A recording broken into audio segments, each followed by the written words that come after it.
नमस्कार, मैं पीयूष मणिअवस्थी। आप देख रहे हैं इंडिया जंक्शन। सीएम योगी महिलाओं की शक्ति के पैरोकार, शुरू की मिशन शक्ति की मुहिम। उधर महिलाओं पर हो रहे अत्याचारों को लेकर हाईकोर्ट सख्त हुआ और हाथरस कांड में हाईकोर्ट की लखनऊ बेंच ने अपना फैसला सुरक्षित कर लिया और अगली तारीख 25 नवंबर को नियत की गई। दरअसल राज्य सरकार हाथरस जिलाधिकारी व तत्कालीन एसपी के हलफनामा दाखिल करने के बाद हाईकोर्ट ने निर्णय लिया है। देखिए ये रिपोर्ट। को लेकर के यही बात हुई है कि डीएम उनका कहना है कोर्ट का कि एसआईटी की एंड सीबीआई की रिपोर्ट जब आ जाएगी तो उसके बाद वो रिपोर्ट में क्या बताते हैं कि एक्चुअल में नेग्लिजेंसी हुई है, इन्होंने क्राइम के दिन। तो अभी आपने सुना एडवोकेट सीमा कुशवाहा ने क्या कहा। दरअसल ये वही सीमा कुशवाहा हैं जिन्होंने निर्भया की पैरवी की थी। अब एक बार फिर हाथरस हत्याकांड की पीड़ित पक्ष की वकील भी हैं।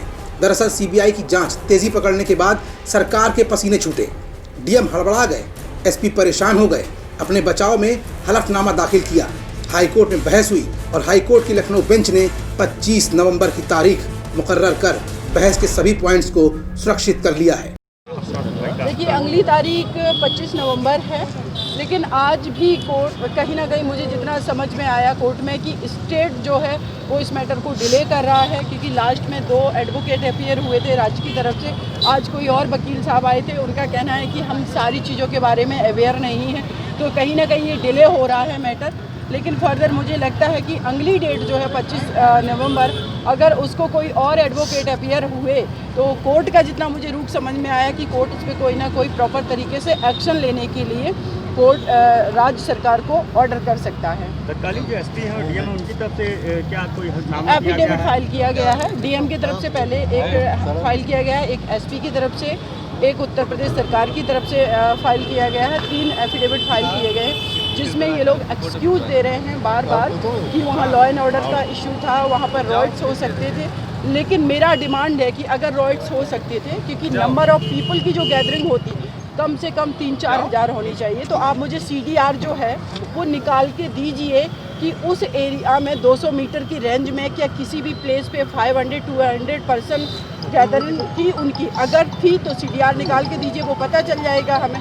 अदरवाइज आपने जानबूझ करके उनके राइट को वायलेट किया है, जानबूझ करके उनको नीचा दिखाने की आपने कोशिश की है। जी, डीएम को लेकर क्या बात हुई, हटाने की डीएम को लेकर के यही बात हुई है कि डीएम उनका कहना है कोर्ट का कि एसआईटी की एंड सीबीआई की रिपोर्ट जब आ जाएगी तो उसके बाद वो रिपोर्ट में क्या बताते हैं कि एक्चुअल में नेग्लिजेंसी हुई है, इन्होंने क्राइम के दिन एक्शन लिया।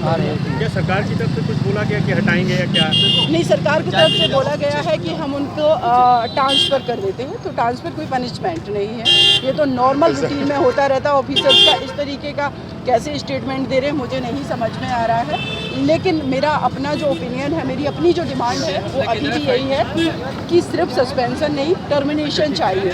अगर राइट को प्रोटेक्ट करना है एक आम इंसान के, तो जो लोग क्राइम करें उनको भी पनिशमेंट मिले। सफिशेंट नौकरी कर चुके हैं, डीएम की पोस्ट से रिटायर होंगे, एडीजी रह चुके हैं, एसपी रह चुके हैं, वो अपनी लाइफ को एक काफ़ी रेपुटेटेड लाइफ जी चुके हैं। अब उनको उस परिवार की तरीके से कॉमन लाइफ जीने के लिए मजबूर किया जाए, तब शायद एहसास होगा कि एक आम इंसान इस कंट्री के अंदर कैसे सरवाइव करता है अपने बेसिक ह्यूमन राइट्स के लिए। मकान और सरकारी नौकरी देने की बात थी आपको लेकर? हाँ, बिल्कुल, कोर्ट ने कंसीडर किया है। एक तो मकान इस परिवार को दिल्ली में परमानेंट रेजिडेंस की बात मैंने डिमांड की है, जो कि कोर्ट ने कंसीडर किया है। दूसरा, माननीय योगी आदित्यनाथ जी ने एक परिवार के सदस्य को नौकरी देने की बात की थी, तो सरकारी नौकरी, तो मेरा वही डिमांड है कि उनको सरकारी नौकरी दी जाए, क्योंकि वो परिवार एकदम आइसोलेट हो गया। उनकी कुछ वहाँ पर ज़मीन है जिसमें वो अभी CRPF की सिक्योरिटी में आज वो क्रॉप्स वहाँ पर जला रहे हैं, उखाड़ रहे हैं या उसका यूज करें, उसके बाद क्या होगा? तो उनके घर में छोटी बच्चियाँ हैं, तो लोगों का कहना है कि बाद में जब वो बच्चियाँ बड़ी होंगी तो वो उनको टारगेट करेंगे। एक सिंगल परिवार अगर 1000 की पॉपुलेशन में अकेला पड़ेगा, वो दिन रात तो वो वैसे ही मेंटली डिस्टर्ब होकर के वो लोग सुसाइड कर लेंगे, कुछ भी कर लेंगे, तो उनको सेफ सिक्योर जगह पे रखा जाए। हाई कोर्ट में हुई इस बहस के बाद हाथरस की बिटिया को न्याय की उम्मीद नजर आ रही है।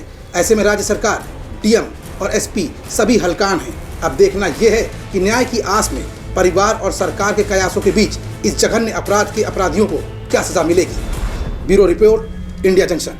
हाईकोर्ट 25 नवंबर को किसी न किसी मंजिल पर पहुंचकर क्या फैसला सुनाएगी ये तो भविष्य बताएगा, लेकिन पूरे देश को आज हाथरस कांड के दोषियों की सजा का बेसब्री से इंतजार है। इंडिया जंक्शन इस खबर का फॉलोअप आप तक पहुंचाएगा। खबर के हर पहलू की प्रतिक्रिया कमेंट बॉक्स में दें। चैनल को लाइक करें, सब्सक्राइब करें, देखते रहें इंडिया जंक्शन। देश और दुनिया की खबरों से जुड़े रहने के लिए सब्सक्राइब करें हमारा चैनल इंडिया जंक्शन।